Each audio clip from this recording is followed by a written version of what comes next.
Sarva Vedanta Siddhanta Gocharam Tamagocharam Govindam Paramanandam Sadgurum Pranatosmyaham. Right. Does anybody have any questions so far about this self business? Yes, ma'am. What's the reason of all this? From this very start, and just all this trouble with shadow and Okay. be enlightened from the very beginning, it would be wonderful. And all this, Yeah, but I'm not. That's the problem. I suffer. yeah, but why? Huh? What's the reason? Why do I suffer? So why do you come into this state of suffering? There's no reason for it. Yeah, there's no why we cannot answer.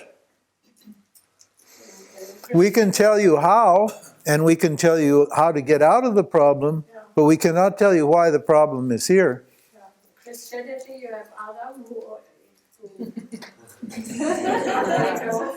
You have the devil, don't you? The devil, you have Satan.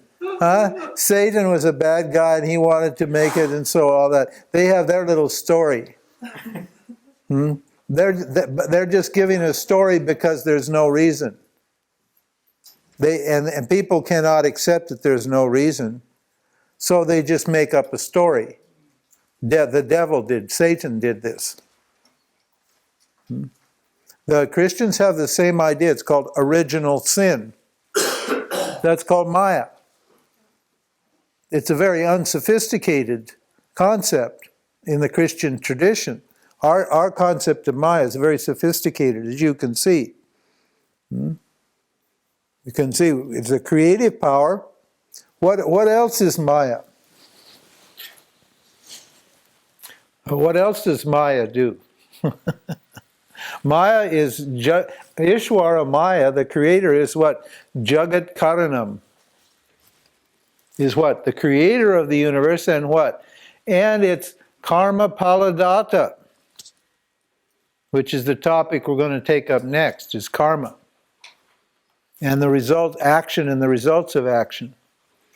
Having explained the self, then we have to talk about karma. We have to clear all of our doubts about karma and action and doership and so forth and so on. So Ishwara not only what? Creates this field, that's, they call it, was the creator, Brahma, in the Vedic tradition. Ishwara also sustains us, keeps his field here, that's called Vishnu. He keeps the field going, operating all the rules, and it destroys all the objects in here. There it's called Shiva.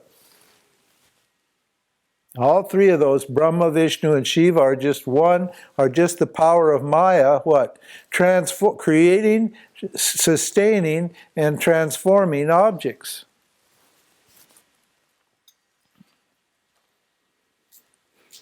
Why? You can't, the why is here, in the subtle body. And the why can never know the what? The cause. There's no why. There's a how. We know how it works.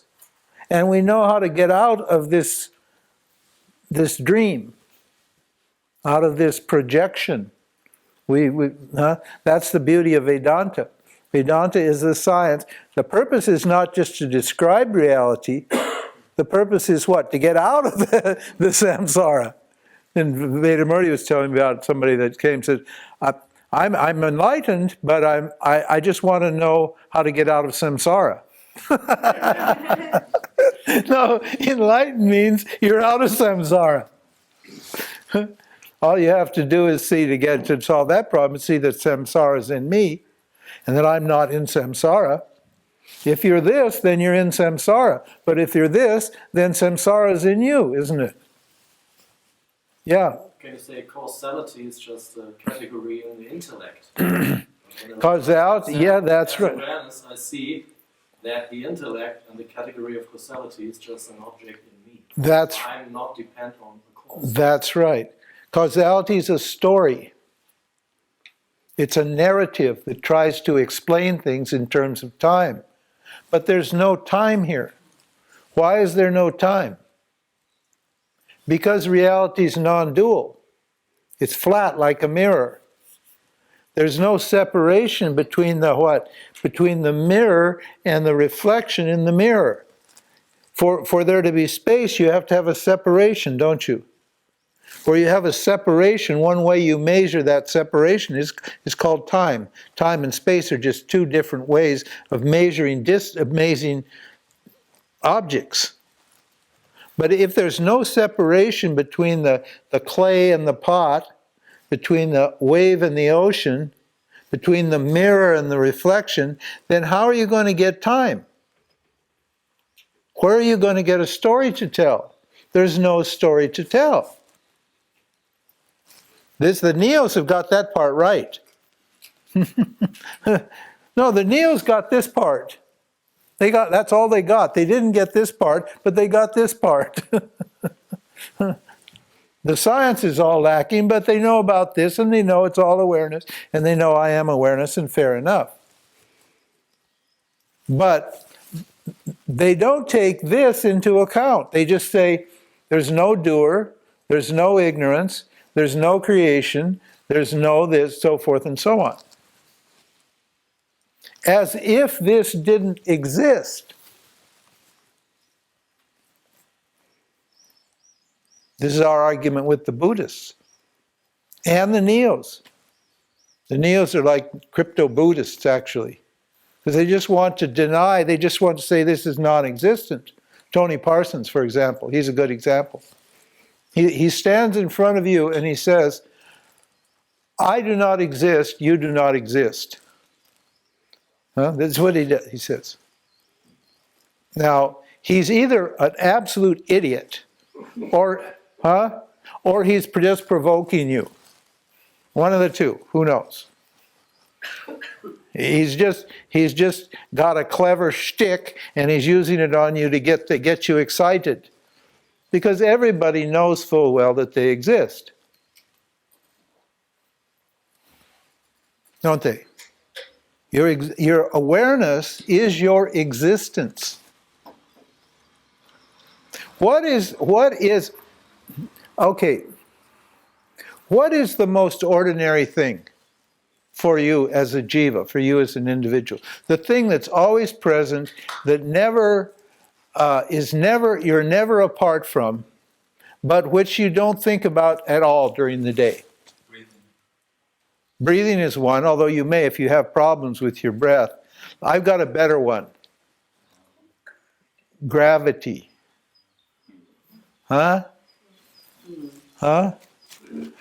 Gravity. Isn't that a good one? Do you ever think about gravity?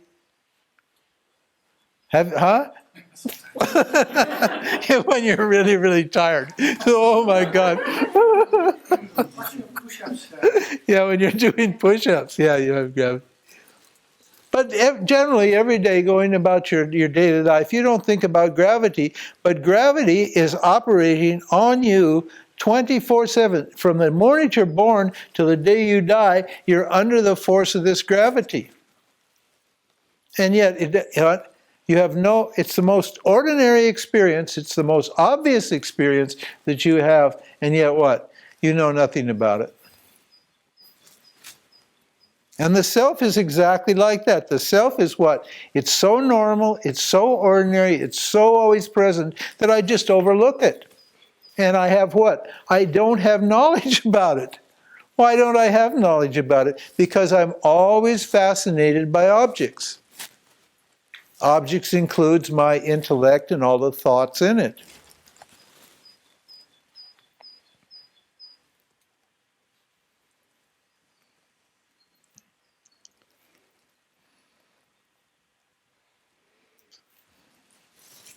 Like I'm trying to decide whether we should move on to karma or stick with this topic for a while.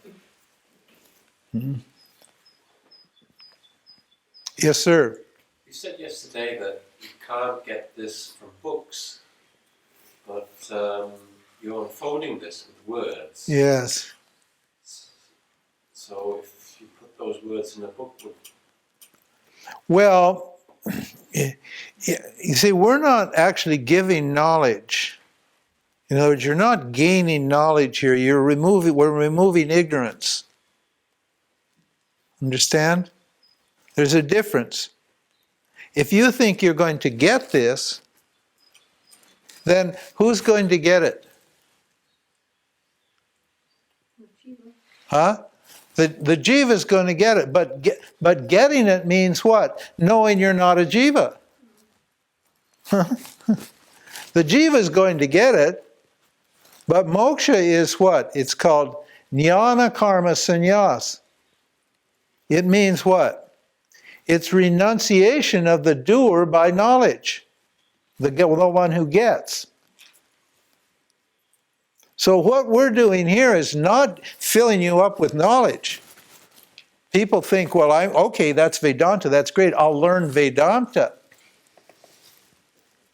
But you don't want to learn Vedanta. Why?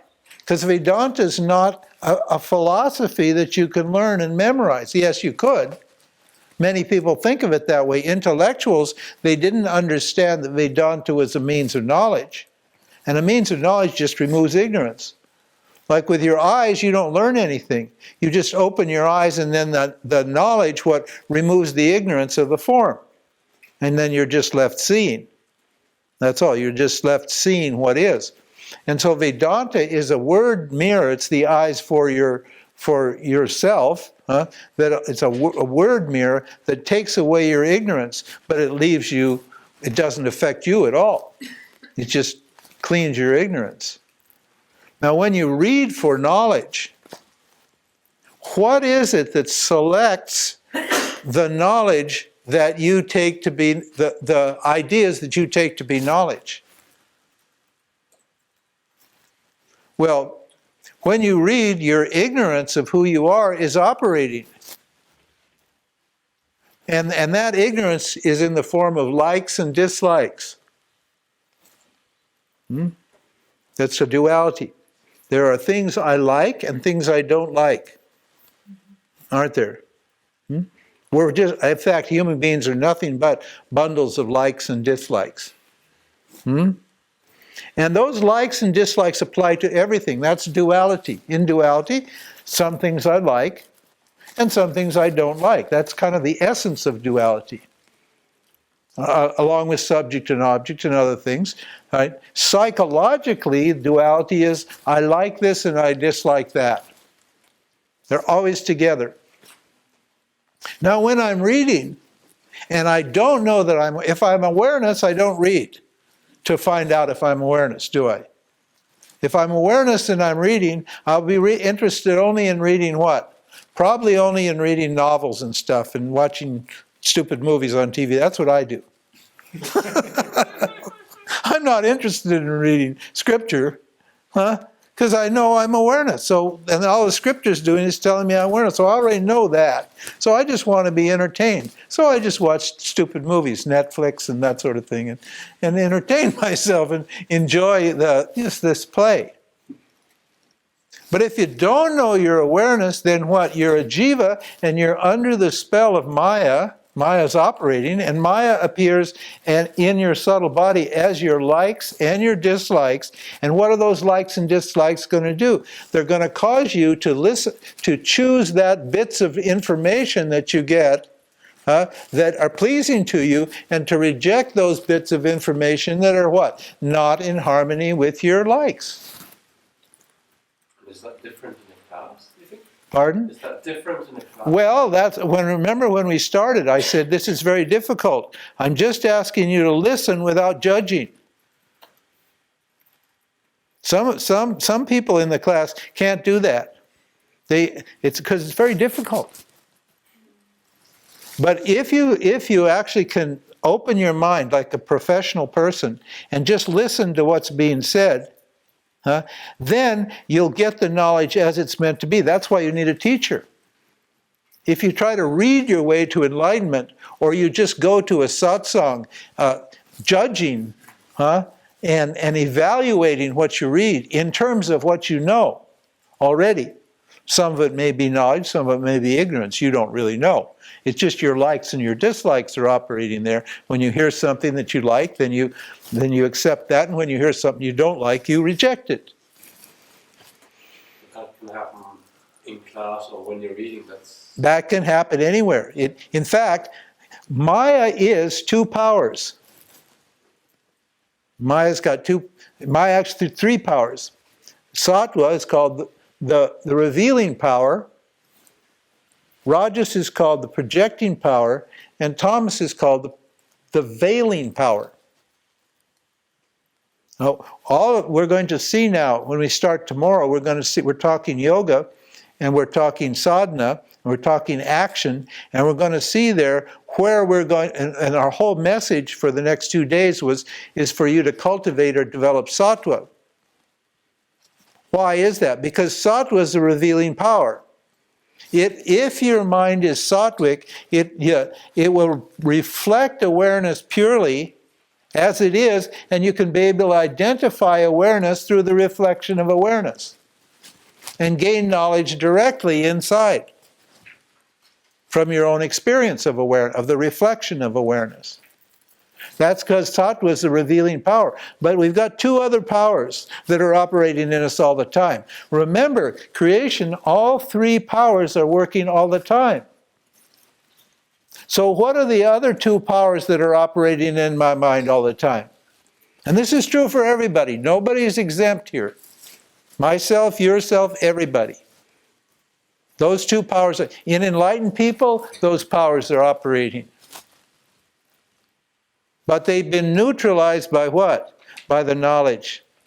By the knowledge I'm awareness. So they're like a fata morgana for an enlightened person. But for a samsari, for a person who doesn't know who they are, these two powers cause us incredible problem, and those are rajas and tamas. Now what is tamas? Tamas is denial. Fear and denial. Rajas is desire and projection. You remember Byron Katie? Did you ever probably everybody in the spiritual world has heard of Byron Katie. She became famous 10, 15 years ago with this idea of the work. And her idea, and it's a good idea, is it's called the work. And all it is what? Trying to remove projections. Right, because that's all we do. That rajas is constantly there projecting what? Reality for us. Our likes and our dislikes are what? Coloring how we view reality. You see, reality and the objects around us are value neutral. There's nothing good about them, there's nothing bad about them. They have no self-nature. We could put it that way. They're just projections. All thoughts and ideas, people is just a thought. A dog is a thought. It's all just knowledge. It's not good thought or bad thought. There's nothing to it. They're just pure objects with no meaning whatsoever. They just are what they are and they don't have any meaning. But when you look at objects through a mind that's not what? Clear or pure, that's under the spell of rajas and tamas, then what happens? You project on the objects what's inside of you, and you think the object is what you think it is. In other words, the object conforms to your likes and your dislikes. Some people walk in the room when I'm teaching and they instantly like me, and some people walk into the room and they instantly dislike me. Instantly. Without even knowing who I am or anything, without me even opening my mouth. I can watch when they walk in the door because I can see people's minds quite clearly. And the one will turn bright and the other will turn dark. The light, that tamasic or that dislike will overcome their mind and they'll have a dark aura. They'll have a dark energy as soon as they look at this object called James. And others, they'll look at this object called James and they'll get bright. They'll like what they see, because sattva is in their mind, and then they'll think I'm wonderful. I'm neither a wonderful person nor am I a bad person. I'm just the James body sitting here. We don't know what it is. It's just an object appearing in awareness. But I like it or I don't like it. So these two powers, projection and denial. If I see something I don't like, then I deny in myself or in the world, then I deny that it exists.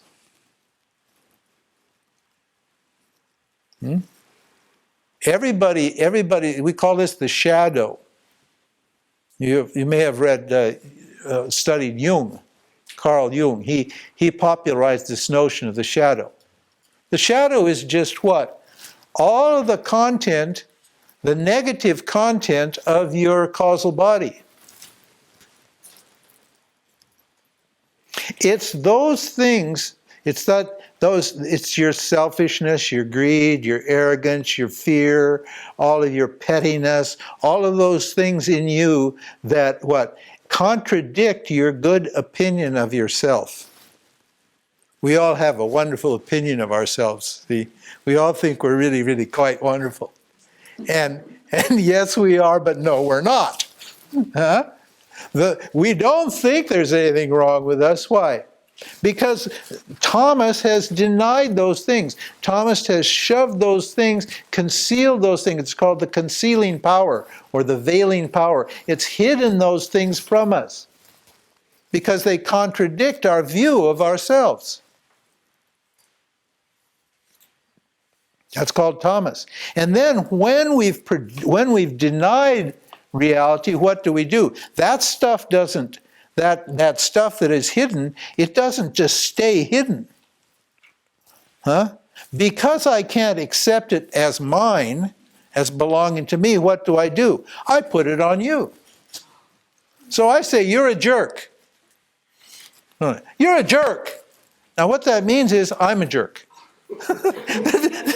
Now, you may be a jerk, and if you're a jerk and I see a jerk there, then you're a jerk. But generally, when I'm projecting and I say you're a jerk, what? It means I'm a jerk, and I can't accept the fact that I'm a jerk. I need to what? Throw that projection onto you to relieve myself of the responsibility for that projection. And then I feel fine. He's the problem, not me. Now in Byron Katie's method, it's all about what? Owning projections. Now this is connected to Vedanta, obviously. Because when I read scripture, what? I'm going to be projecting and denying all the time. That's why I need a teacher. I can't let you, project or deny here. I have to tell you what's here. So I know what the projections are about this, and I know what the denials are about this, and I make it very clear so that you can't, project or deny, that you have to hear what the knowledge is. That's why you need a teacher. Because I'm not, meaning me as a person, I'm not qualified to judge this. I'm not qualified to like it or dislike it. I'm only qualified to, I can only understand it. That's all. See? And I have to protect the tradition. And that's my job. My job is to keep the knowledge pure and to keep it free of projections.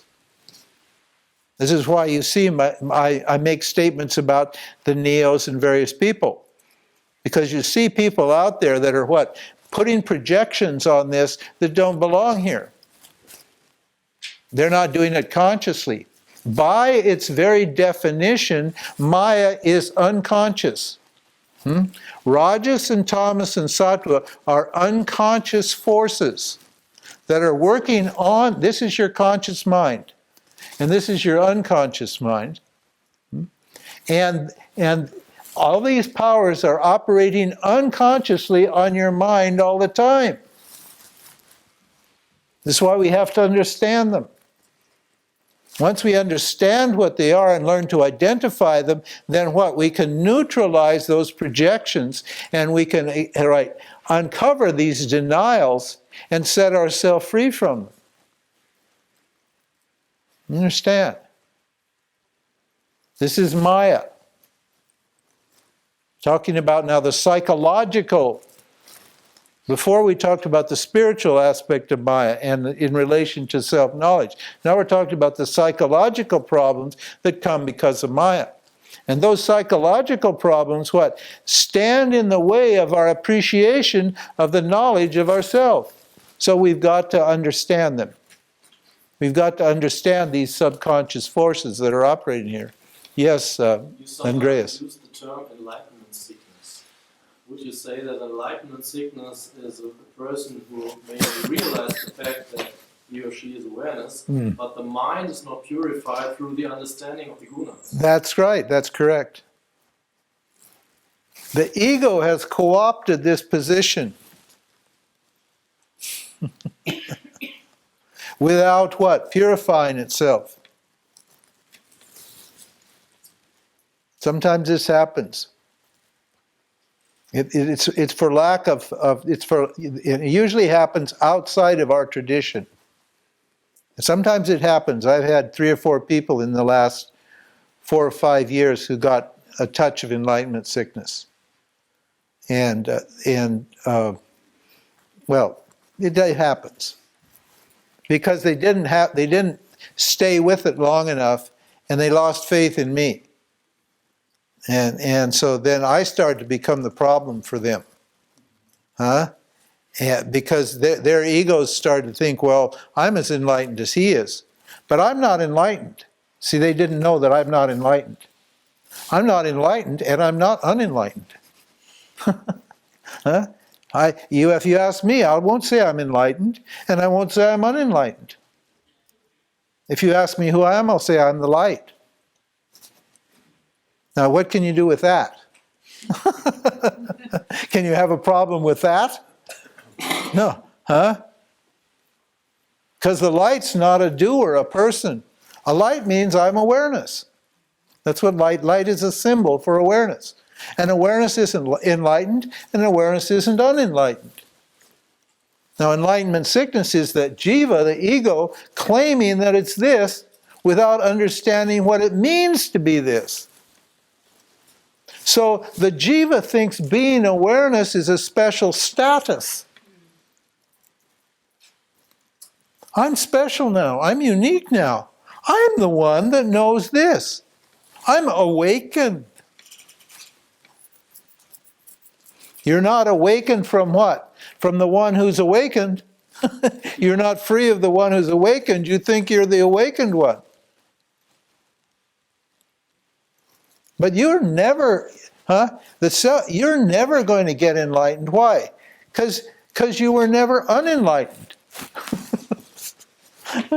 You were always only awareness, and awareness is always the light. Awareness is always shining. So you didn't start shining at a certain time.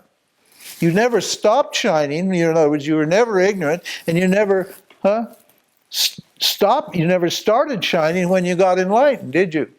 You shone all the time. You shone while you were ignorant, and you shone while you were enlightened.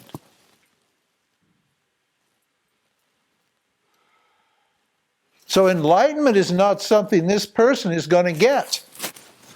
You can't add awareness to the person. Why? Because the person is already awareness. So enlightenment sickness is what? A failure to understand the whole, is a failure to gain complete knowledge. And we define enlightenment as knowledge of satya and mithya. Okay? Satya means awareness, and mithya means Maya. So until you have complete knowledge of these two factors and how they relate to each other, you're not enlightened. You're not free. This is why we have to explain this. And this is my argument against the neos. The neos do not explain this.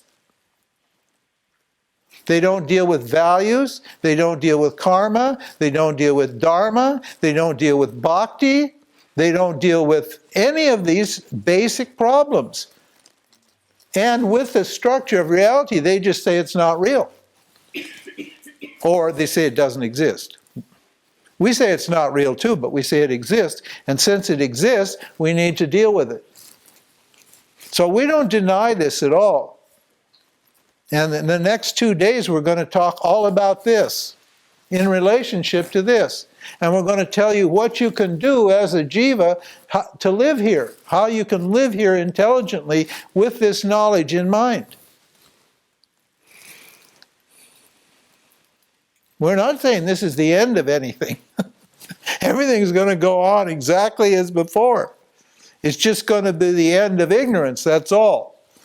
But your life is going to be the same. You're not suddenly going to leap tall buildings with a single bound like Superman when you get to know who you are. Huh? Excuse me? Huh? The women are not going to throw themselves at your feet. Huh? Your bank account's not just going to fill up with money instantly. It's not going to happen.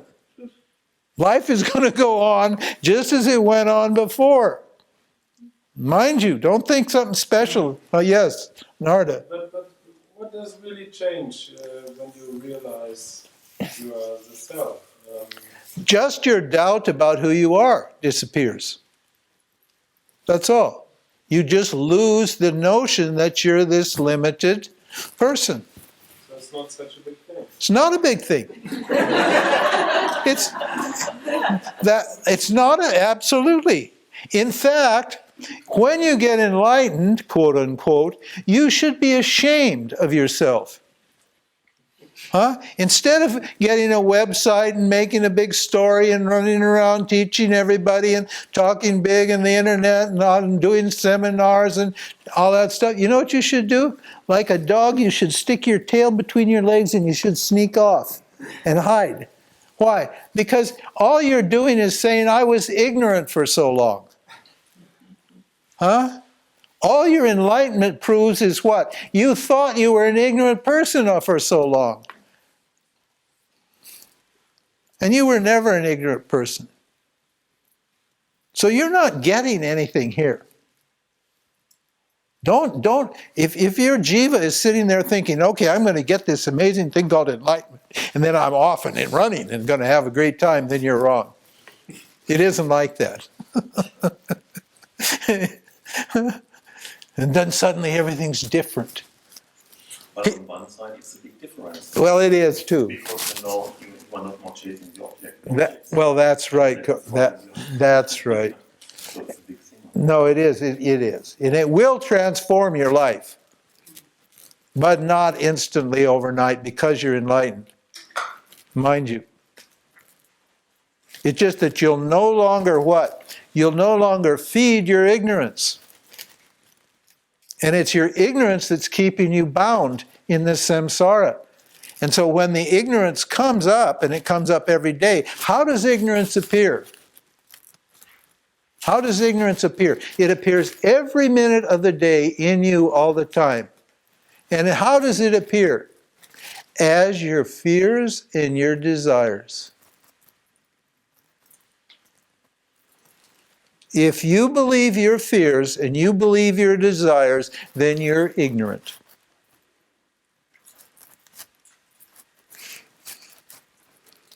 A wise person, a person who knows I'm awareness, has fears and has desires, but what? They don't believe them.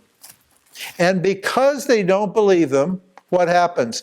Those fears and desires dry up and disappear. Just disappear. Because what you resist persists. What you think about, what you indulge in, what you resist, those things persist. But an enlightened person doesn't what? It just sees the desire arise, it sees it fall, and what? It doesn't, he or she doesn't act on that desire. Because he knows that, he or she knows that desire is just ignorance. That desire will not get me something more than what I already have. That fear will not what? Solve a problem for me. So what do you do all day? Huh? So what do you do all day then?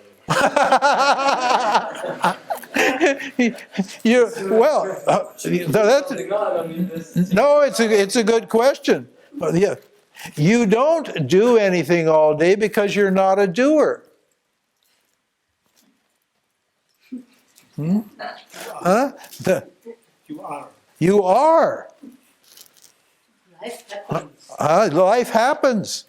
Yeah. Objects appear and disappear at the behest by the grace of Ishvara, and you don't feel you're doing anything at all. You see that what? All the actions that are operating, are operating by Ishvara, by the gunas, and I'm not a doer. We define moksha, just a minute. We define moksha as what? Neutralizing your binding conditioning, your binding fears and desires, rendering those non-binding, and what? Negating the doer. The doer is what? Understood to be not the doer. Because all the time you think you're doing something, don't you? But what is actually doing? The gunas, Ishvara. Yes, ma'am. If you don't do anything and just sit around all day, what's the purpose? That's the doing. Sitting around all day is the doing. But what's the purpose? There's no purpose. There's no purpose to doing, and there's no purpose to not doing.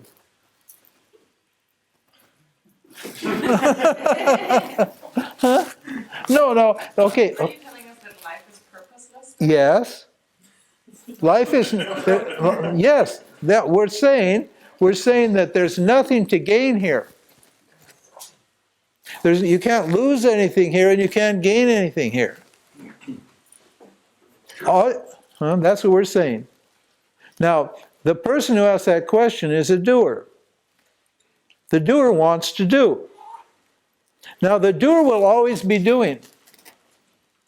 But the doer, we're going to see this tomorrow when we talk, the doer is not what?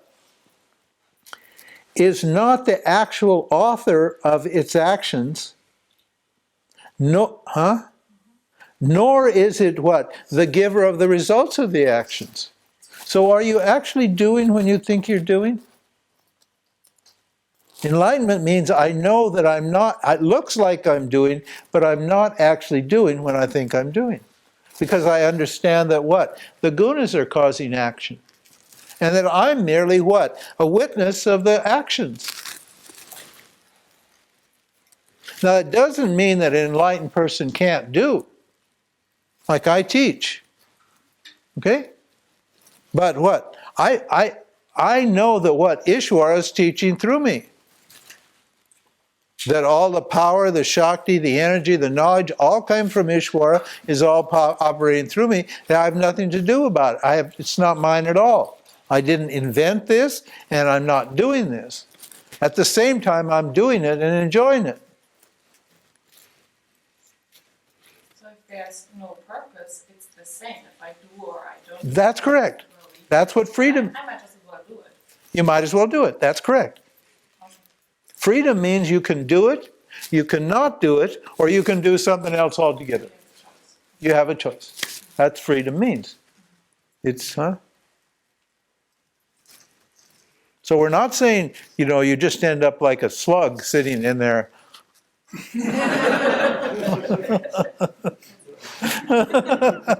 If you want to sit like this, you can do it. And if you don't want to sit like that, you can do what you want to do.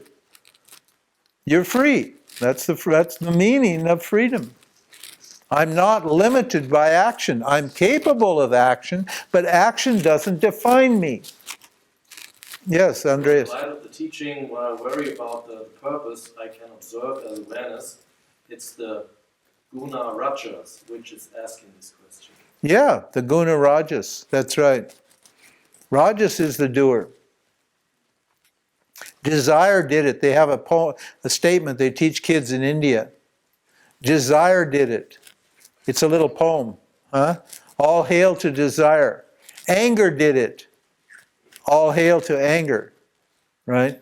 So on and so forth. And they run through these emotions, showing you that what? It is not you that did it. You actually aren't doing anything or feeling anything. Things happen, and that causes what? Feelings and emotions and actions to appear. But the one that's causing the action is just Ishvara, the field of existence. We'll see when we start tomorrow on karma and karma yoga, when we talk about karma, dharma, and karma yoga. Because we're going to give the doer something to do. See now, okay? Because you don't want to let go of the doer, right? You want to be a doer. Okay, fair enough. If you see, normally when we get to this point, you should be able to walk out and be free and not bother with anything anymore and just go and live your life. Huh? Because then you'll understand that Ishvara is doing everything, there's nothing to do, and you'll just go right on with your life and you'll be happy. No more conflicts and everything will be fine. But that's not how it is, because the doer is still sitting around wondering what I should do. and there's still what? Desires and fears here locked up in my causal body, in my unconscious mind, that need to be worked out. So we're going to tell you how to relate to those desires and fears and how to live, how to do, with this knowledge in mind. So you can get to the point where, yes, Vedamurti. I don't remember when, but you told us, I think I understood this, you can't get enlightened until there is karma. Now say that again. As long as there is karma. Karma or comma? Karma. Karma. Karma. Yeah. You can't get enlightened. No, I didn't say that. You didn't say that. No. You get, as long as you're attached to karma. Okay. There's always karma. There's karma for enlightened people and there's karma for unenlightened people. But unenlightened people are not attached to karma. They don't see it as a reality. They just see it as an appearance. Whereas, right, unenlightened people think karma is real. Karma exists for those people as a reality. And so they're forced to do, and they're forced to react, and they're forced to what? Interact with objects. No, you can, absolutely. This is a sentence in the Bhagavad Gita when Krishna said, don't bother about the living and the dying. No? The wise grieve neither for the dead nor for the living. Yeah. This is the meaning. The meaning is I'm awareness. A wise person is awareness. That the world of karma is there's no reason to grieve for it. Because what? It has nothing to do with you. Ishvara has created this whole thing, and it can't be any other way than the way it is. Our problem is we want it to be different. Because we have likes and dislikes, and we want the world to conform to our idea, we want our environment and the world to conform to our idea of what we want and what we don't want. But Ishvara doesn't care what you want and what you don't want. I'm sorry to say. I'm very sorry. That's bad news, I understand. But Ishvara doesn't care. And if I don't conform to Ishvara, then what happens? Ishvara just runs over me, crushes me, wears me out. That's all that happens. It's totally impersonal. You know, and the ego just hates that. That's why The Secret, you know The Secret? It's been a few years since The Secret was really popular. And it'll be another maybe 8 or 10 years and it'll come back. Huh? About every 20 years that idea cycles. And the secret is about egos that don't want to accept Ishvara. They want to be Ishvara. They want to control the results of the action. And they want to be the ones to get what they want. That's the law of attraction. They want to suck everything and attract everything that they want to them, and they want to repel everything that they don't want, so they stay in control of their lives. It's the biggest dream of all. But they make millions when they sell that, because the ego thinks, oh my God, it's possible for me to be God here. Oh yeah, they do all sorts of things. But nothing changes. Nothing ever happens. And then everybody throws away that book for a while. And they forget about that whole idea. And then later on it comes back again. Because they've forgotten that it doesn't work. This reality is not under the control of the jiva. Of you. You're not in control. I know the Germans say they don't like that. What do they say? Trust is good, control is better. Yeah. Isn't that right? Oh, that's a joke you have in German. Yeah, no, control is good, trust is better. It's just the opposite. There's no choice but to trust. And when you understand this clearly, when you understand reality clearly, you have complete trust in reality. Your fears just disappear. You know very well that this is a beautiful, benign universe, and that you're looked after and taken care of every minute of the day.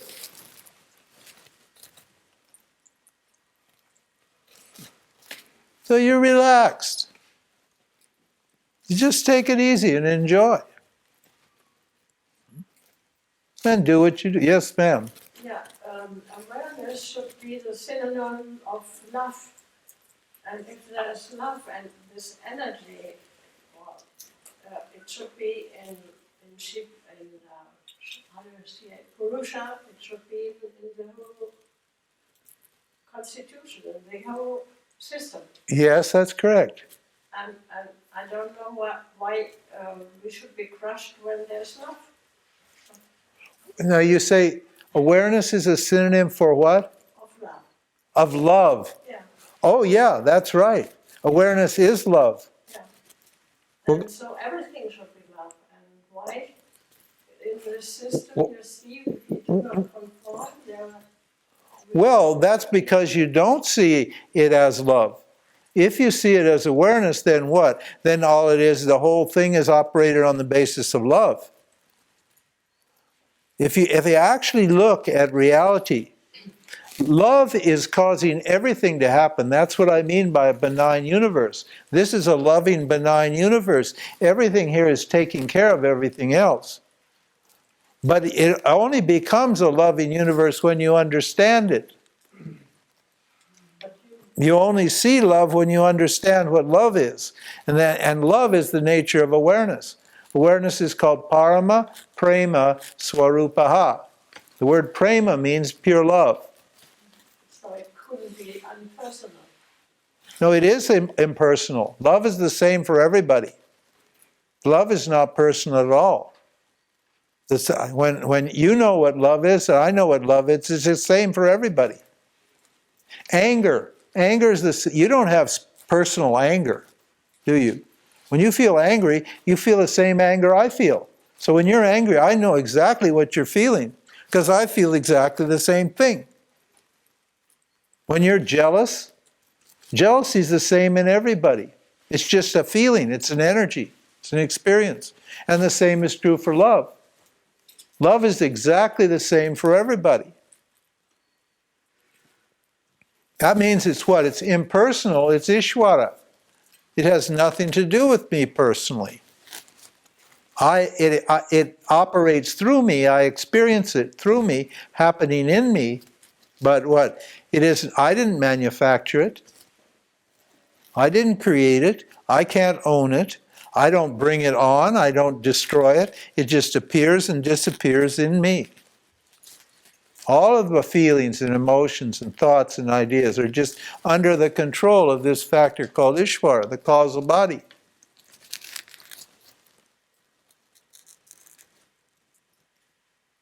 Yes? One different question now. So, is this awareness the same as the Brahman now? Yes. Another synonym. Yes, a synonym. The reason I don't use the word Brahman is because it's like the word God. It has a lot of baggage. Huh? And it means big or vast. That's one meaning. So people think that Brahman is big, that awareness is big. That's why I have to tell you that it's ordinary. People hate that. Particularly spiritual people. They hate to hear that everybody's awareness and that it's just ordinary. Because they think this is some big special thing, because Brahman. Oh my God, Brahman. Para-Brahman. Oh, there's Brahman and then there's Para-Brahman. Now that's even bigger. Well, actually, what? Brahman just means Chaitanyam. You know what Chaitanya means? Consciousness. Chaitana, there's another word. Chaitanyam, Chaitana, this is Chit. That's all Brahman is. Brahman is just Chit, awareness, Chaitana, consciousness. It's the same. And it's not big or small. It can't be. Why can't it be big? Because it's non-dual. If it's in duality, then it can be big and something else can be small. But what are you going to say Brahman's big with reference to? Nothing, because there's nothing other than Brahman. So there's nothing other than consciousness, so you can't say it's big and you can't say it's small. Can you? There's a beautiful statement in one of the Upanishads. It says, it's bigger than the biggest and smaller than the smallest. That's Brahman. Means awareness. Yes, somebody else had a... No.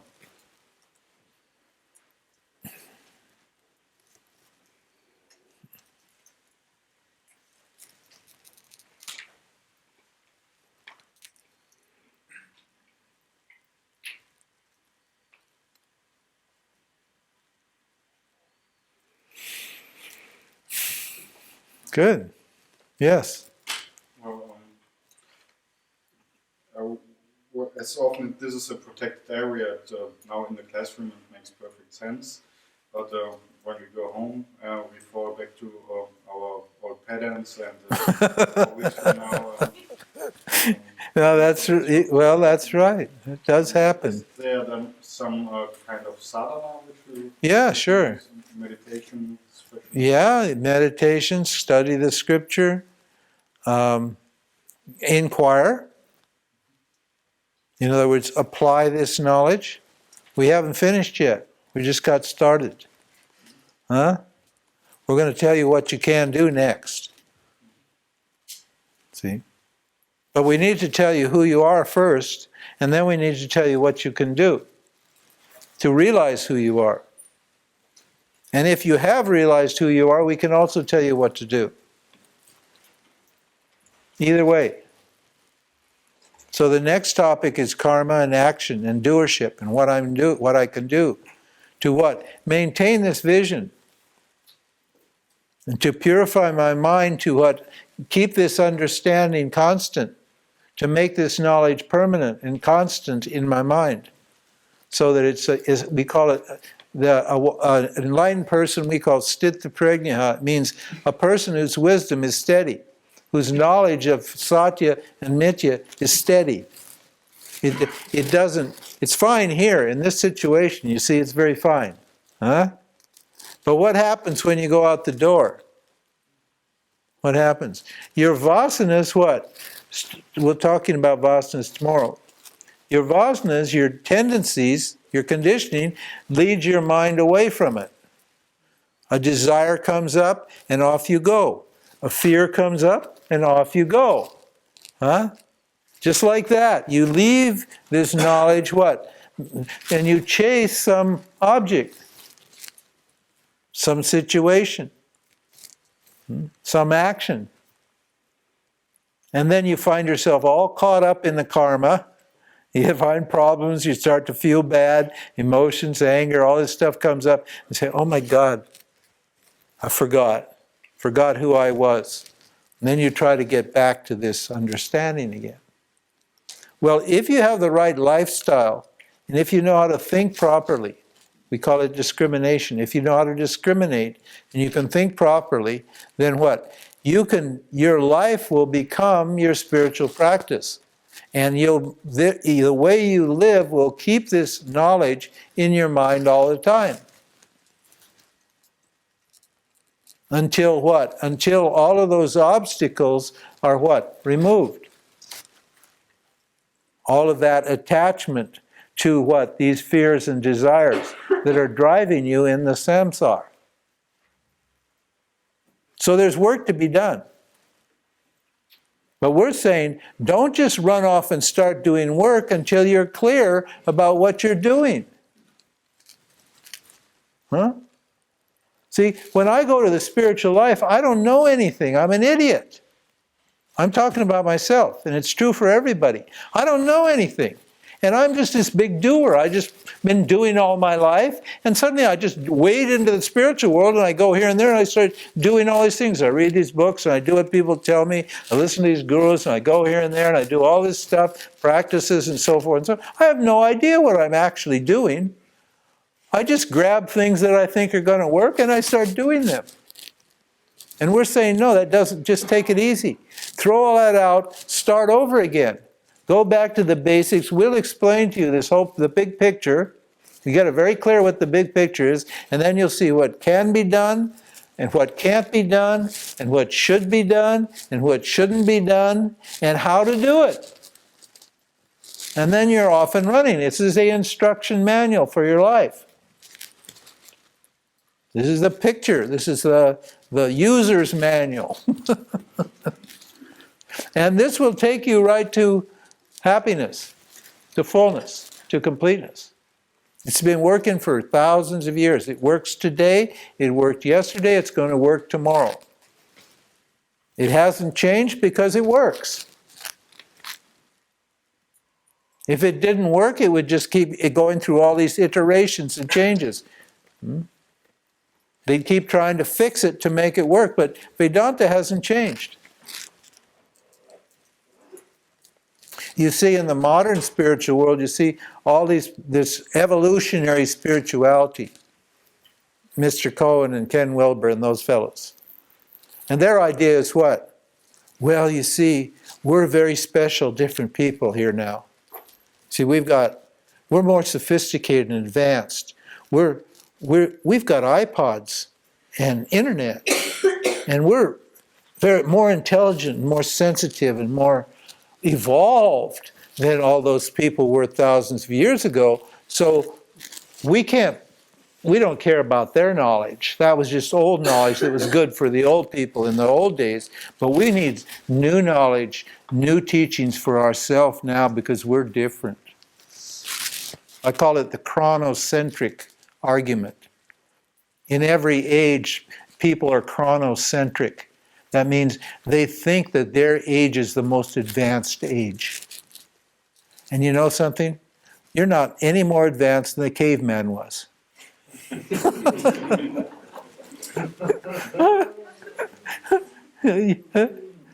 The stuff around you is different.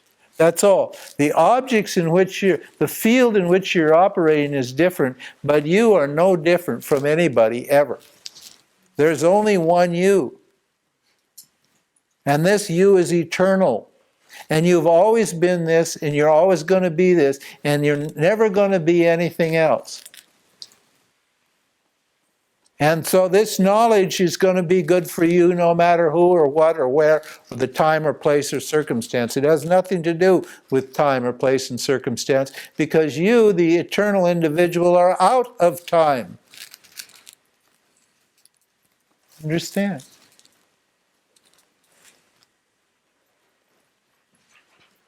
That's the beauty of Vedanta.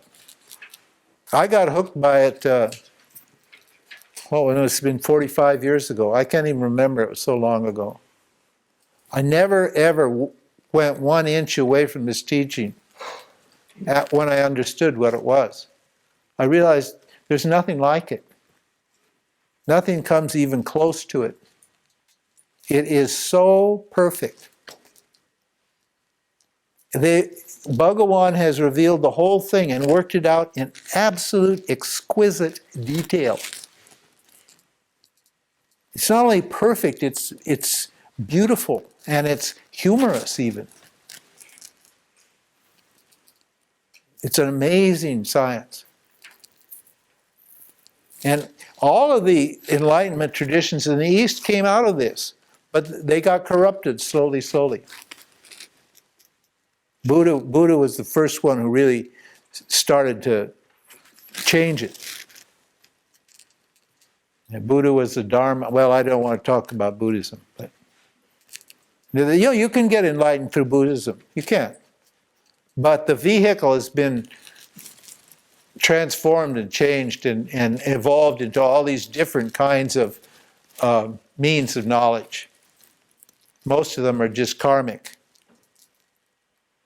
And the purity of this original teaching has been lost. But it's still kept alive today in India. The lineage I come from is pure, right on down, right from Shankar on down. And Shankar said, I'm a link back. It goes right back to the self. We don't want to believe that, but that's okay. You don't have to believe it. I'm not asking you to believe it. I'm just telling you what I know. And why I'm so committed to it. Because it set me free. In 2 years, it set me free. Less than 2 years. I hung around a bit after I was free to make sure that I was clear. But if you're qualified and you can learn to inquire and gain this knowledge and take care of your own ignorance, then you will be set free by this, no doubt about it. Krishna says that in the Gita, at the end of the Gita. Sarva dharman parityaja mamekam sharanam vrajaha aham tva sarva papebhyaha mokshayishyami ma suchaha. He says, surrender all this stuff to me. Leave it up to Ishvara. He said, take refuge in me alone. In other words, understand yourself to be full and complete. And take it easy. Ma suchaha. I will take care of your moksha. Moksha ishyami ma suchaha. You will be set free. It's a guarantee. It's a promise. It works every time. Assuming what? The things that we've told you so far. All hail to the great sages, to those people that went before us, who kept this knowledge pure, and who preserved this sampradaya, this tradition, this lineage. If your faith is very strong and you have a burning desire, you don't need this particular vehicle. But you will get this knowledge, however it comes, because moksha is only knowledge. Why? Because you're always free. So there's people in the Amazon jungles who know that they're awareness. There's people in the top of the Himalayas who know there's awareness. There's people driving down the street in New York City who know who they are. And they never studied Vedanta or even heard the word. It's okay. But if you want a fast, easy, clean, simple means of knowledge, then this is it. This is like a Rolls Royce. You say, huh? Believe me, there's nothing better. Nothing even comes close.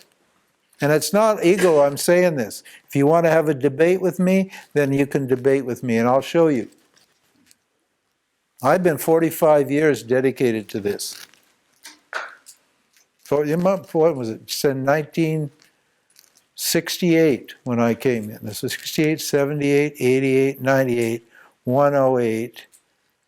Yeah, 45 years. This is 2014, 45 years. No, it's 46 years. And I'm not stupid. I'm a smart guy. And when you get something good, you don't throw it away. You only throw away something if it isn't suitable for you. So, okay. Any more questions? We'll start the talk on karma and dharma and karma yoga and bhakti and the gunas and all of that tomorrow. This evening we have a concert, I think. And give you a chance to think it over. Anybody has any more questions, we can do it. Or you just want to sit in silence, we can do it. Whatever you want. Got arguments? We can argue. Got complaints? The complaint department is open.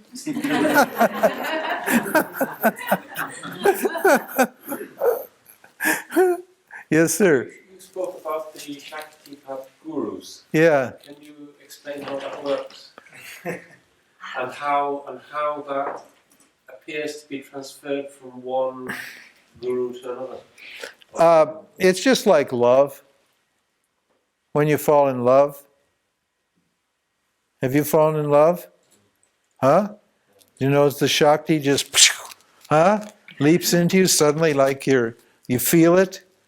A minute before you didn't feel it, and suddenly the electricity comes, the Shakti comes. When you get around somebody who's in love with themselves, that energy of love, that Shakti, it's osmosis. If you hang around with these people, you get a little close to them in their energy field, you'll start to feel it.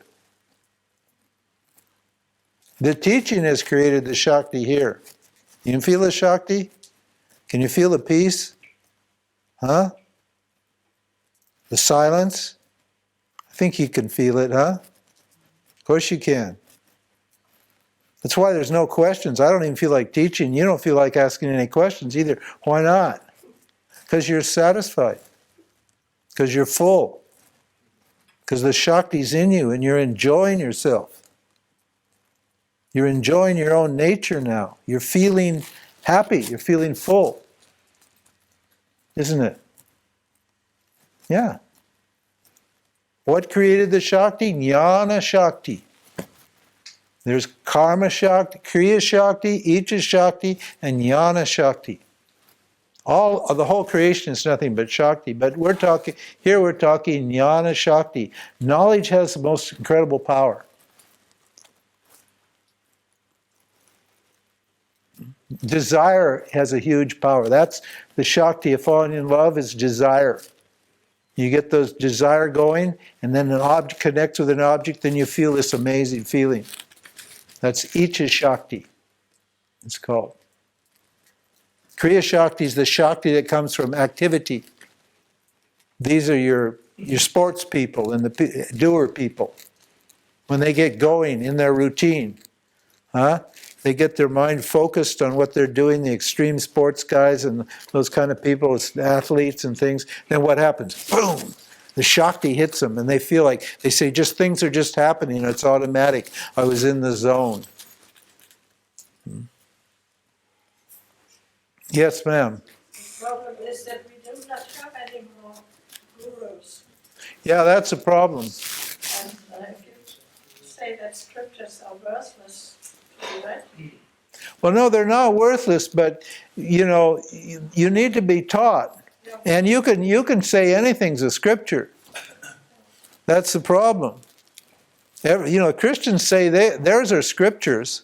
Well, they are scriptures, but what kind of scriptures are they? As far as knowledge of God, it's pretty confusing to read the Bible, because God says some pretty funny things. Huh? No, they've got a lot of the knowledge of God right in the Bible, but they've got a lot of it wrong too. The scripture hasn't been purified. And the experience of mystics, they may understand the self, but it's only through their own experience, so they're going to not have, their teachings are not going to be pure. They're going to be incomplete and partial. And there'll be bits of ignorance. A good example would be Osho, who later, at the end of his life, claimed that he wasn't enlightened. He actually said he wasn't. And it was clear from the beginning to me and others that he wasn't enlightened, but he had experiences of awareness. And those experiences were profound epiphanies or experiences of awareness. And his ego co-opted it and thought because he had these experiences that he was enlightened, and therefore he started teaching. But his ego had never been purified.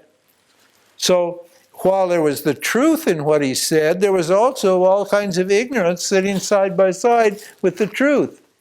And the people that came to him, they didn't know the difference between ignorance and knowledge, so they feel the knowledge and they saw the truth, and then the ignorance is sitting right there, and they swallowed the ignorance along with the knowledge.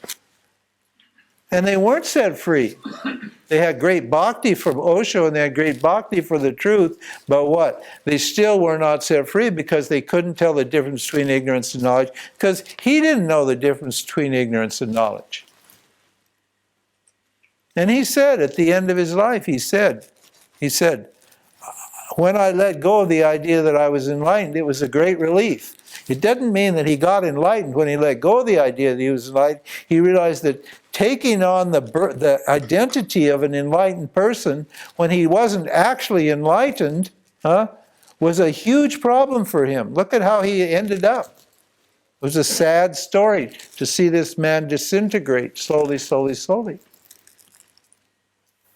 The teachings can be inspirational, but the teachings are very confusing if you read them carefully, clearly. If you look at them in light of the truth, then what? You see the knowledge and ignorance sitting side by side. So most of these spiritual traditions are just people's personal experience. That's all they are. Now that can be very inspiring and that can help you and get you going. But it won't take you there all the way. Because you're going to have to remove your own ignorance. I can show you what ignorance is, I can show you what knowledge is, I can teach you how to inquire, and then you're on your own.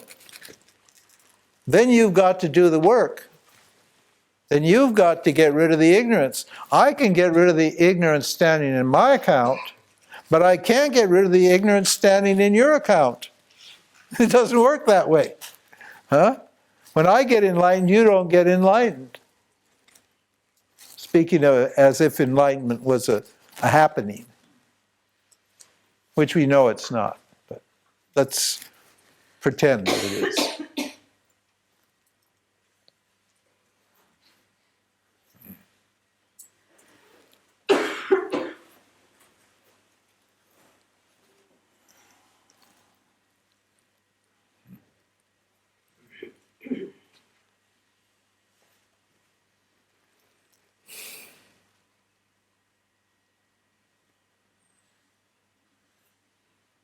The thing about it is, it's actually so simple. And it's so simple that it's easy to miss. And it's a shame that we have to use all these words and do all this teaching. It's really a shame we have to do that we can't just sit and be happy as we are. But ignorance is hardwired. These beliefs I have, these opinions I have, this unexamined stuff that I have needs to be sorted through. That's what's holding me back. There are no actual barriers except ignorance, and ignorance is a big barrier. And what is ignorance, very simply? It's just the belief that I'm not whole and complete.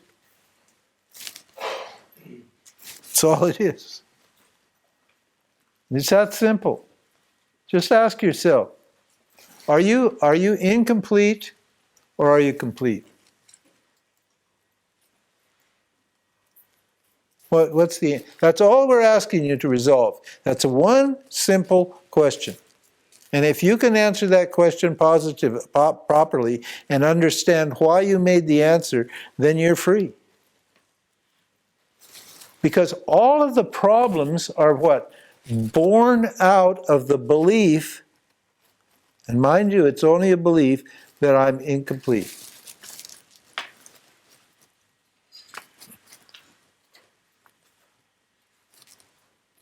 Is that true? I'm only seeking because I feel incomplete. Is it true that I'm incomplete? Where is the evidence that you're incomplete? Apart from the thought that you're incomplete, where's the evidence?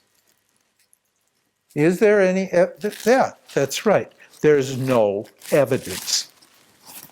Yet, without evidence, I have this persistent feeling all the time that something's missing here, that something's lacking here, that there's something, I'm not good enough, I'm not pure enough, I'm not something enough. Without any evidence at all, I have this belief. Think about that. That's pretty weird, isn't it? Yes. Huh? Yes. But it looks very evident because of my very strong vasanas. When they are very heavy and persistent, over days or weeks, whatever. Yeah. It looks so real. It looks so real. That's right. I can say, if there comes a strong vasana or strong desire, Yeah. and I ask, what do you want with this desire? It's a zero sum, Yeah. and you're complete. Yeah. And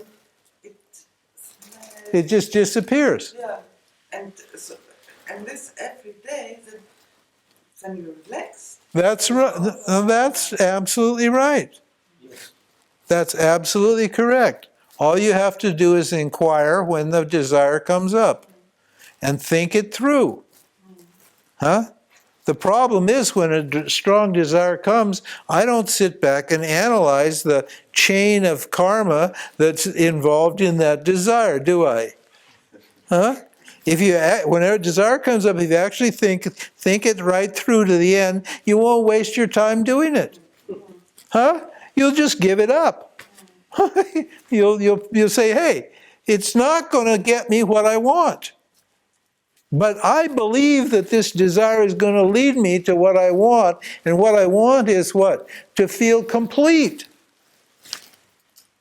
And it doesn't make me feel complete. If I get what I want, I don't feel complete, do I? No. I feel complete for 2 minutes, 2 seconds or 2 hours, and then what happens? Back comes the same problem. I feel incomplete again, and then out of that incompleteness comes my desire again. And so by acting out my desires, what am I doing? I'm reinforcing the belief that I'm incomplete and inadequate. Understand? I'm making my ignorance stronger.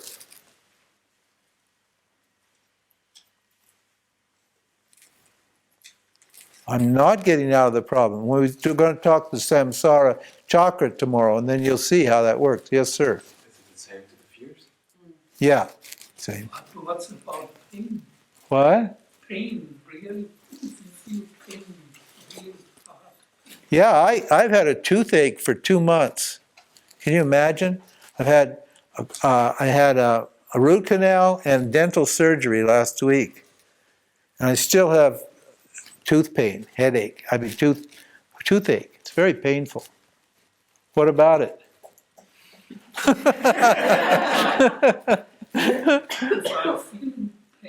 Pain, look at pain and pleasure are the nature of this field.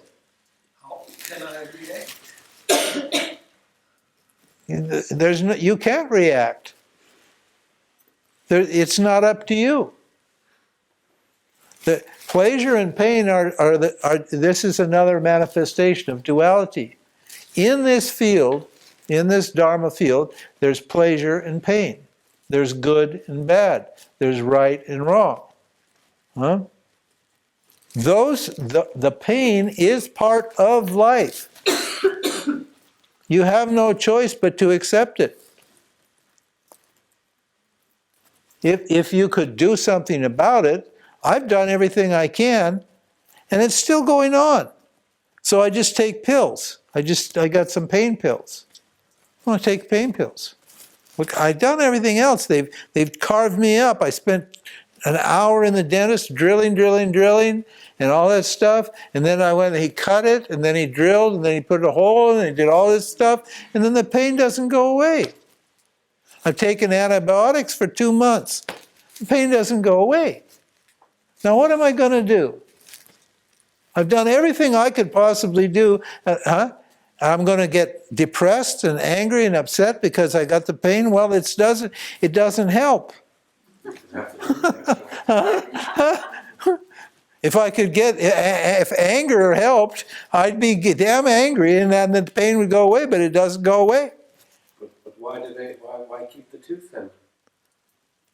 Well, that's another problem. I thought about getting the tooth, but the problem is that all these teeth are tied to this tooth. And there's no evidence that if I pull that tooth out, the pain's going to go away either, because they claim they've neutralized all the pain in that tooth.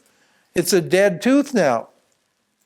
But the pain is... So where's the pain coming from? Well, I don't know. It's your punishment, Ram. You're a bad person. You must. Pain is just part of it. No, but it's very real. Just now. Yeah. I'm feeling pain. I can't do other things. No, that's right. Exactly. In this case. No, me too. I mean, I just went had open heart surgery. I couldn't even walk across the street. 6 months ago, I couldn't walk across the street. I'd be dead by now if they hadn't cut me open and sewed in a bunch of new arteries. What to do? That's just part of this samsara. There's no spiritual solution to that apart from just knowing that I'm the witness of the pain. Taking refuge in the awareness. The pain will shrink, but it won't go away. Yes, sir. Back to the fear. Yeah. I got a fear of, if I got the notion to do something, yeah, and I got a fear, and I go through and do what I think I gotta do. Yeah. Is it it's a good way to get rid of your fears. Yeah, to confront your fears and do them. Most fears are useless. There's a few legitimate fears. You should you should know the difference between a good fear and a bad fear, spiritually. You know, if you're walking across the street and a car comes, and you feel fear, that's a good fear. You better get across that street real fast, or you're going to get hit. But all of these silly, petty, useless fears, whether I'm going to be liked or not, whether I'm going to get what I want or not, blah, blah, blah, blah, blah, all of those kind of fears, totally useless. And we're going to talk about tomorrow karma yoga, because karma yoga removes fear. In fact, that's what Krishna says in the Bhagavad Gita. That when he's teaching karma yoga, the source of this knowledge is karma yoga.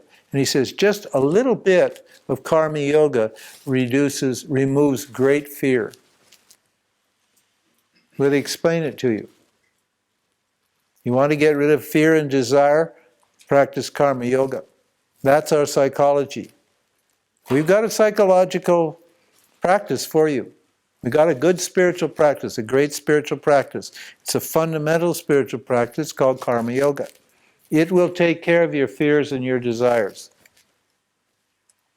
It will do that. It does. It's worked for thousands of years. We'll see tomorrow how it works. But we have to set up the teaching. I can't just tell you. I have to set it up. That's why you need a teacher.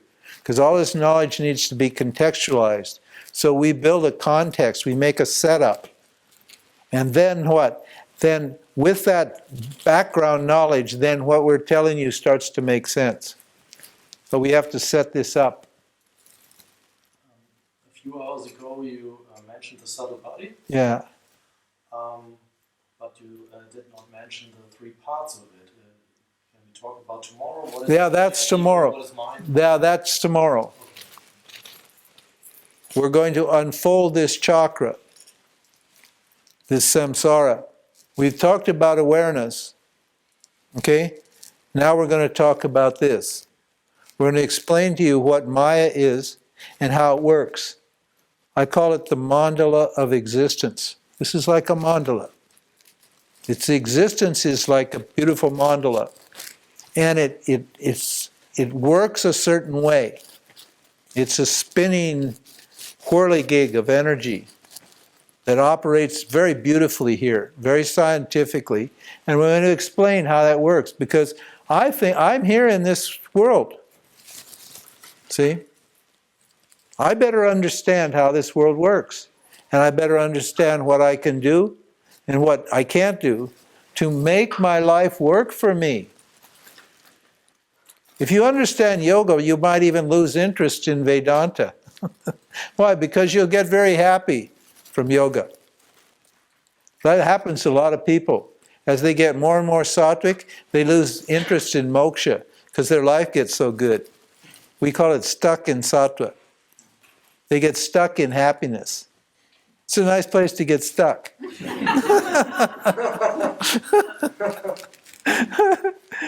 But actually happiness gets to be a bit boring after a while.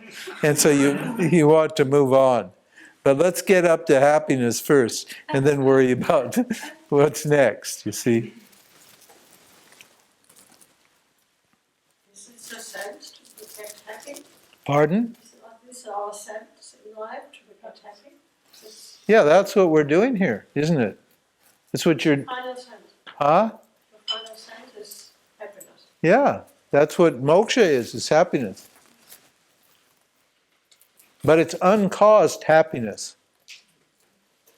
Most people are happy because something happened. That's what happiness means. Something happened and then I'm happy.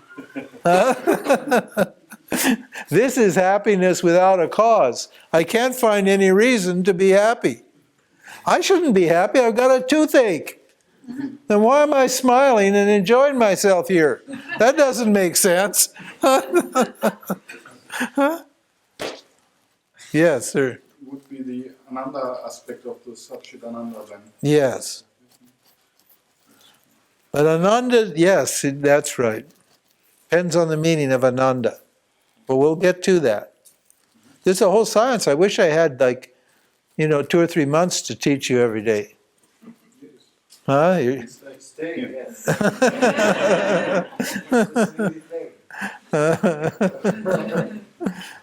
Yeah, because it's really beautiful science. I mean, it's amazing. I was with my teacher for 2 years every day, from morning till night.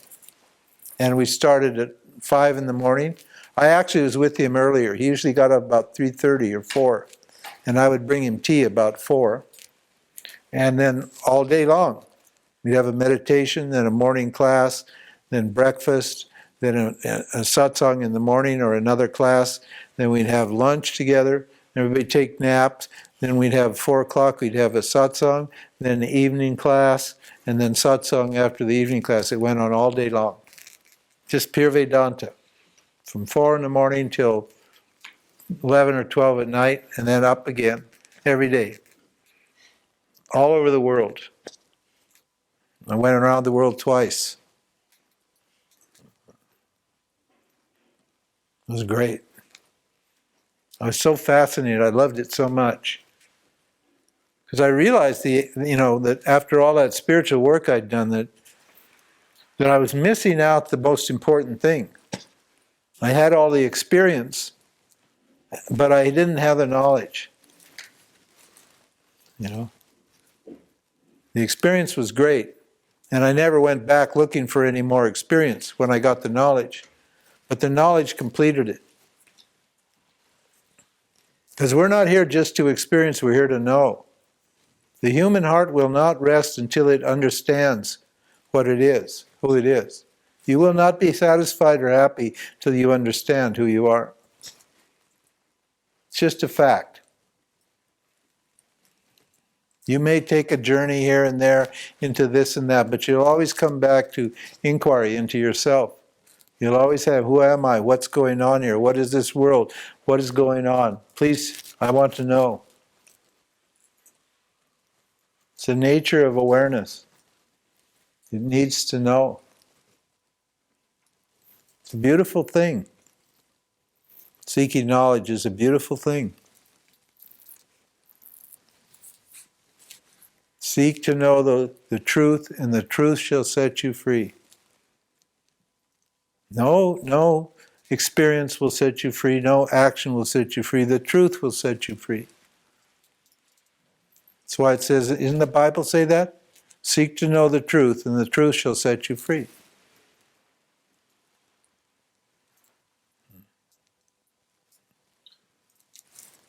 So sometimes there is a seeker vasana, that seeking is more attractive than finding. Well, yeah. The seeking becomes a lifestyle. A nice sattvic lifestyle. And we get, generally in Vedanta comes to you when you're ready to stop seeking. Because we're not seeking anymore. When you come to Vedanta, you're not seeking. Self-inquiry is the application of knowledge. It's not looking for knowledge. You don't need to know that you're awareness. Does anybody have a doubt about who they are? Good. Because if you do have a doubt, I'll tell you right now, and then you can stop seeking your awareness. Limitless, non-dual, ordinary. So, okay, that's off the table. Now, what does it mean to be awareness? If you have a doubt about that, we'll tell you what that means. And then you can get to work. You don't have to seek anymore, then you can do your work. You keep seeking until you get the knowledge, and once you get the knowledge, your seeking stops. I get all the time, every month, letters from people around the world. My seeking stopped. What is that? I said, well, you got the knowledge. That's why the seeking stopped. You don't need to seek anymore because you understand. Only seeking because I don't understand. And it's definitely possible to understand. Particularly if you have a means like this. If you don't have a valid means like this and you won't surrender to this teaching, then you'll just have to keep seeking. On your own. And you'll go here and you'll go there and it'll never work. You'll get really high when you move to a new place and you say, oh, there's a new teaching. I'm sure this will do it for me. There's a new teacher. He or she's beautiful. I'll get it here. And then your likes and dislikes, your ignorance and your knowledge will start to work there. And then that won't work. And then you'll say, Jesus Christ. And then you'll hear about some other amazing person with some other amazing teaching. And off you'll go over there. And you'll just keep hopping around, going there and there, because you haven't got a complete means of knowledge. So, the way it is.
All right. Does it happen that you, as an example, for a realized, however you want to call it, person, sometimes lose yourself in, for example, anger, or that somebody comes and triggers you, and you're... No. But maybe about once a year I get angry. But I think about it before I do it. I never get angry at myself. I like myself too much. I'm not going to waste time. But sometimes people who violate Dharma, you know, they'll like try to cheat me or lie to me. And then I try to like get them sorted. And if they keep persisting, it'll make me angry. And then I'll think about it for maybe 2-3 days. And I'll get all my arguments in line. And then I'll go at them. And I'll be really angry. And I'll scare the shit out of them. And then it's over. And it always has a good effect. They may never speak to me again, but when I hear about their lives will have improved through that. But I don't get angry, no. Would you speak to them again? Sure, always, always. Because you're never angry at the person. As Christ said. Christ was very clear about that. It was a beautiful teaching. He said, hate the sin, not the sinner. A person does bad things not because they want to, because they're driven by ignorance, by their vasanas. That's all. There are no bad people here. There's only ignorant people. Understand? But sometimes you have to stand up to the world. You have to sometimes meet that kind of energy. But no, I don't get angry. It's not worth it. I'm too old to get angry anyway. So I don't have enough desires. I mean, I do have I got angry at Bhagawan the other day for this toothache, but it didn't work. Because I cursed Bhagawan. I said, you know, what is this? I work like hell for you. I teach this damn Vedanta for you. I make people happy. And then you give me a toothache. What's wrong with you? And Bhagawan just ignored me. The toothache kept on going. So what good does it do to get angry? Huh?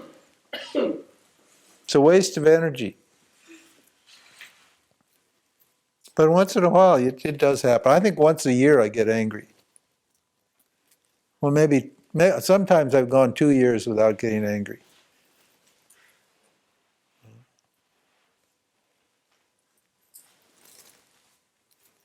But I don't get angry. if you know what I mean. Huh? Understand? I witnessed this thing happening in the James entity. I see the James person, and I watch what's happening, and I let it do what it needs to do. I love myself so much that I give myself a lot of room. Give myself a lot of room to make mistakes and to do stupid things. And I still love myself when I make mistakes and do stupid things. It's quite fine. That's love. We're going to explain love and awareness, because we've been talking, consciousness, awareness. Where's the love? You see, Ramji, it's all intellectual. You're just talking about consciousness. Okay, we're going to show you what love is too, don't worry. And how love relates to consciousness.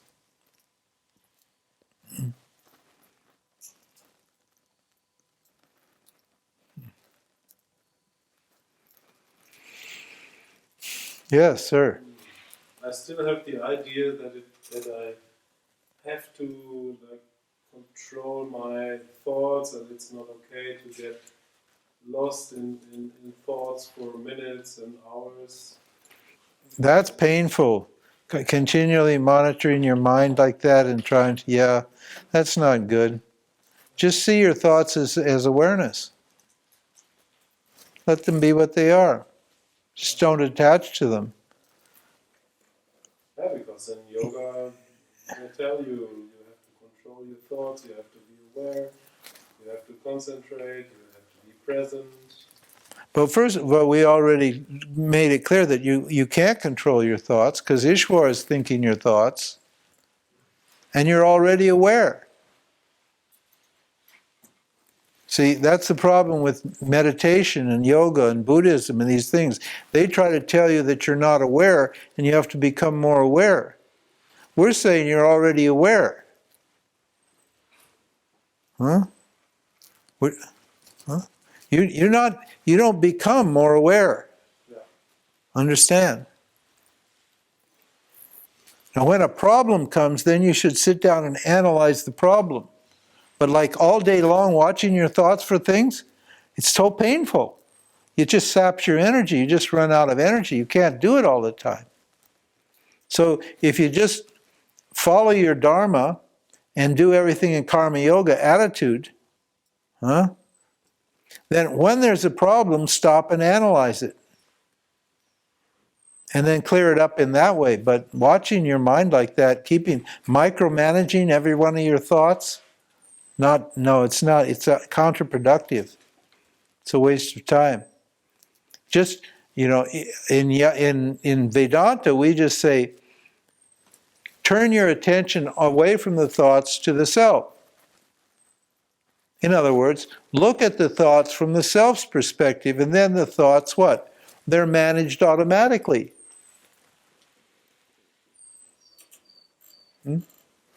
Because the thoughts are disturbing because they don't have a big field in which to play. The Buddhists have a very nice metaphor for that. They say if you have a cow, you have a big field, and you have a cow, and you let the cow go in that field, the cow will just go to one spot in the field and settle down and be happy there. Huh? But if you put a fence around the cow, if sitting there, put a fence around that cow, then what? He'll always be agitated and always be trying to move and disturbed. Huh? Because the field is so limiting. So, you're letting your ego put a fence around these thoughts is very agitating and painful. Whereas just look at them from awareness's point of view. And awareness is a great, vast field. And then your mind will just calm down. And even the agitations in your mind won't seem like a big deal when you look at them from the point of view of awareness. And how do you do that?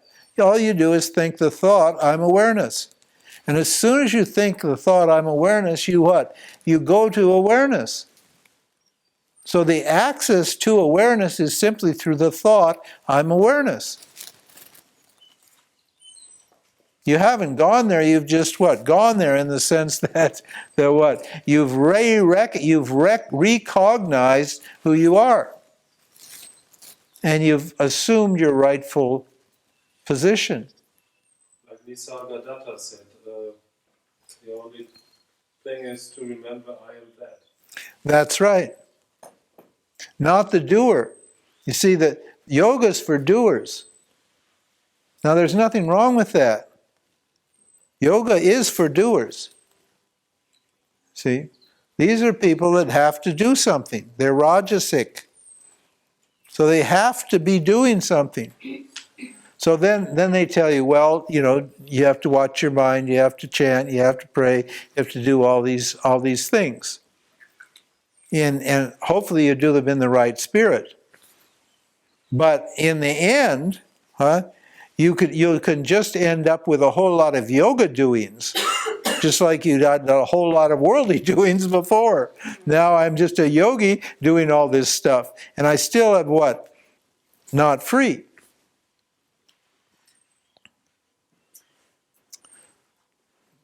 So, you know, analysis of the doer. We analyze the doer because we call moksha jnana karma sannyas. Now, karma sannyas is renunciation of actions. So that's one way you can get your mind a little conscious, a little peace. You can just do less activities. That's letting go of actions. So you do actions, the gratuitous things you don't need to do, you stop doing them, and then the mind just becomes steady because it's not so disturbed by doing. But that doesn't get rid of the doer, does it? It makes the doer more peaceful, but it doesn't solve the problem of the doer. How do you get rid of the doer? This is what we'll talk tomorrow. You get rid of the doer by what? Knowledge. Because the doer is only an ignorance problem. The doer is not a factual problem. As far as action goes, action is happening automatically. So you're not a doer anyway. And you don't have to change your thoughts or watch your thoughts because you're already watching your thoughts. You're already aware of your thoughts. So just let them be. It's a huge release, a huge relief when you stop doing that. There's one part, in me who wants to observe another part of me. Yeah. It goes inside of your body. That's correct. And how do you know that? Because there's the self which is aware. That's right. And you are that self that's aware of that thing happening in you. It's funny to watch them. It is funny. It's strange. And you give poor Narada a break. See? You're the self, you already know this, so give Narada a break. Say, Jesus, poor man, why is he doing all that? Release him from that practice.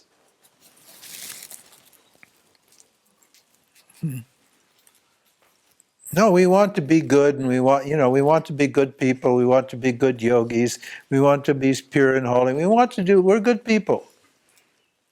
But a lot of this spiritual doing is just what? Busy work. Not necessary. It's trying to achieve something or accomplish something to make myself better, to get something that I don't already have. And we're saying, hey, you're all right. You relax. You're a good person. You're fine. You just got a little ignorance problem here, and we'll sort you out. Yes? Is there any kind of meditation that is recommended by Vedanta? Yeah, sure. Because we sit here every morning and evening, and sometimes yoga tells us something, get rid of your thoughts. And what does Vedanta do? Well, Vedanta gets your mind fixed on the reflection of the self so that you can inquire into its nature.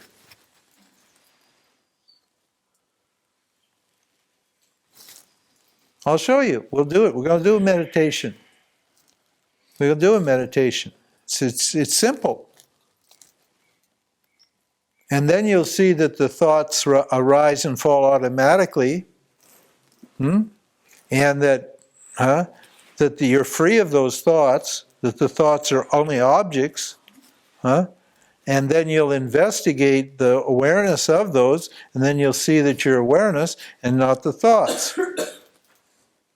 It's not anything you do, it's just something you notice or observe, and the meditation puts you in that field, in that situation where you can exactly observe the difference between your thoughts and your awareness. No, we're all for meditation. But trying to control the mind through meditation, you can't purify the mind through meditation. You have to purify the mind with karma yoga. Meditation is to steady the mind and fix it on the reflection of awareness. If you're, yes. Is japa for this a message? Sure. Japa is great. Japa is I am that. I am that. That's just keeping the idea I'm awareness in your mind all the time. With every bead you say, I am that. And you don't just do it like a formula. Oh, I need to do 5,000 I am that's. No, so that people believe that. They think if they do called a crore is like 1,000,000. So if they do 1,000,000 I am that's or 1,000,000 Om Namah Shivayas, then they're going to get moksha. No. All you have to do is understand the meaning of I am that or Om Namah Shivaya. You understand the meaning, and that will give you moksha, the meaning. But if you continue to, japa is a great practice. I did it for over a year. I started out as pranayami, and then I moved to japa. This is really, really effective because you're basically crowding out all the worldly thoughts. You're replacing all the worldly thoughts with the thought that I'm awareness, that I'm free, that I'm whole, that I'm complete. Because all those mantras just say that. All the mantras just say, I'm fine, I'm okay. And so you take the opposite thought that's in your mind, which is the japa, and you put it in there, and then you chase away the negative thought. How to find the right mantra? Any mantra will do. Just understand the meaning. Now the mantra that I give you a mantra, I'm whole and complete. There's the mantra. That'll do it. I am that means I am whole and complete. I am that means, actually it would have been a better statement. He actually would have been more effective if he'd said, I am whole and complete. It probably wouldn't have taken him so long, because he had to figure out what that meant. Well, of course, I'm going to have to figure out what it means to be complete. Because the meaning of the mantra is what I need to understand. And how am I complete? Well, I investigate myself and I see what's missing here. Again, we said the belief that that something is missing is purely a belief. There is no evidence that there's anything missing in you. What exactly are you missing, by the way? Would you like to Would you like to tell me what's missing? Huh? You got a body, you got a mind, you got emotions, you got food, you got air, you got a teaching, you got everything. What the more? Tell me what more you want. Always more, more, more. The problem is what? The more voice. That's the problem. More, better, and different. That's the ego's constant refrain. Want more of it, better, and different. And in terms of the chakras, you can say more sex, more love, more enlightenment. Yeah, more and more and more and more and more. It's just that empty, needy, that's ignorance. We call that ignorance. It's just the dissatisfaction that comes from the feeling that what? I'm not okay. And it's just totally no evidence. It's purely ignorance. Hey, look at, on the basis of what do you say you're lacking? There's no basis. It's purely a belief. Well, okay, if you accept that belief that you're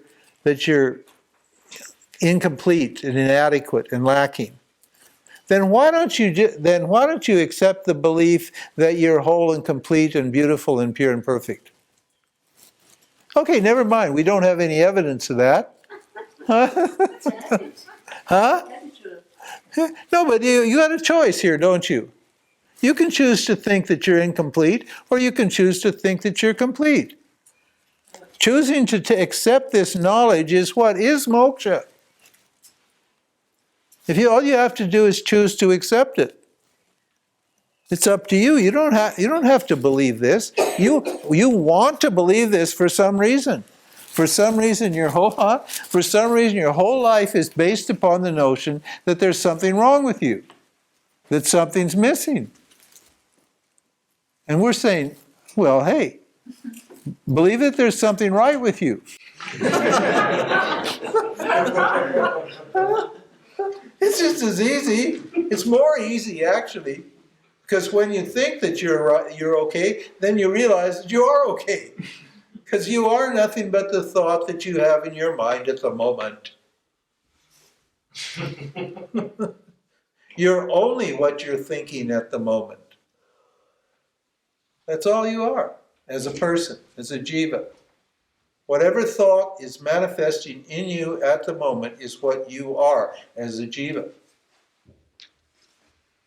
And you have control over those thoughts if you want to. If you don't want to control over those thoughts, then what? Just leave it up to Ishwar, and Ishwar will tell you you're an idiot.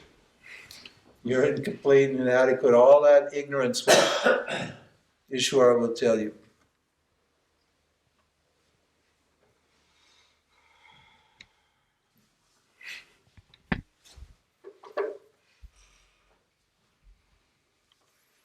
Okay, 6 o'clock, time to quit. You all got your enlightenment now? I'll give you your certificates in the morning.